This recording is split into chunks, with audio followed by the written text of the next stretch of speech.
Hello મિત્રો, તમારું સ્વાગત છે આજના નવા વિડીયોમાં। તો આજે આપણે રોટાવેટર વિશે વાત કરવાની છે કે રોટાવેટર આપણે કેવી રીતના કેટલામાં ગેરમાં હાંકવાથી એકદમ સારું કામ આપે છે।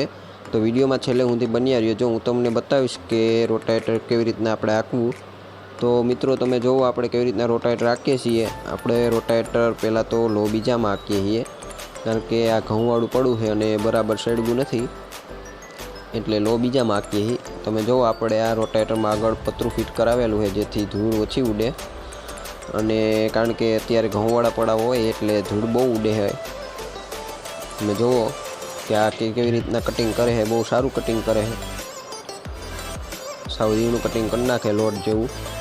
તો આપણે સેઢે વારવામાં ટ્રેક્ટર હાઇડ્રોલિક થોડુંક ઉપાડ લેવું જેથી ટ્રેક્ટરને માર ઓછો પડે, કારણ કે જો હાઇડ્રોલિક આપણે બેસાડીને વારશું તો ટ્રેક્ટરને થોડોક દાબ પડશે, એટલે આપણે હંમેશા સેઢે તો થોડુંક હાઇડ્રોલિક ઉપાડી જ લેવાનું।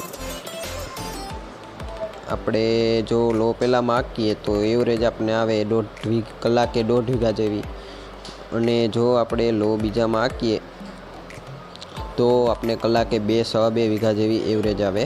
તમે મિત્રો જો આપણે આમાં કેવું કટિંગ થાય છે, એવું ઘઉંના જે ઓલા રહી ગયા હતા એનું સારી રીતે કટિંગ કરી નાખે છે। અને આપણે આ શક્તિમાન કંપનીનું રોટાવેટર છે। તો મિત્રો આપણે જ્યારે રોટાવેટર હાંકતા હોય છીએ ત્યારે આપણે હંમેશા હાઇડ્રોલિક બાંધીને જ રાખવાની, જેથી રોટાવેટર ક્યાંક વધારે ને ક્યાંક ઓછું ન પડે। જો વધારે ઓછું હાઇડ્રોલિક ન બાંધેલી હોય તો વધારે ને ઓછું પડે, જેના હિસાબે આપણે ચા નાખવામાં અને વાવવામાં થોડીક તકલીફ પડે છે, કારણ કે જ્યારે વધારે રોટાવેટર બેસી ગયું હોય ત્યાં આપણે ઓયણીનો આવે ભાગ, ત્યારે ઓયણી વધારે બેસે છે, જેથી આપણું કામ પરફેક્ટ થતું નથી। એટલે હંમેશા આપણે હાઇડ્રોલિક બાંધીને જ રાખવાની રોટાવેટરમાં। તો મિત્રો આપણે જે હાઇડ્રોલિકમાં વાત કરીએ તો હાઇડ્રોલિકમાં આપણે ડ્રાફ્ટ હોય એ થોડોક વધારે બેહાડવાનો, અને જે સેન્સરવાળો ડ્રાફ્ટ હોય એને આપણે માપે બેહાડવાનો, એમ કે થોડોક, જેથી આપણું ટ્રેક્ટર વધારે લોડ લે નહીં અને ટ્રેક્ટરને થોડોક માર ઓછો પડે, એટલે ડીઝલમાં પણ આપણે ફાયદો રહે। આપણે જો આ ટ્રેક્ટરની એવરેજની વાત કરવામાં આવે તો આ ટ્રેક્ટર કલાકે ડીઝલ 3.5 લીટર જેવું પીવે। જો આપણે કેટલા ડ્રાફ્ટ બાંધેલા છે મિત્રો, તમે જોવો આ ટ્રેક્ટર કેવી રીતના કટિંગ કરે છે।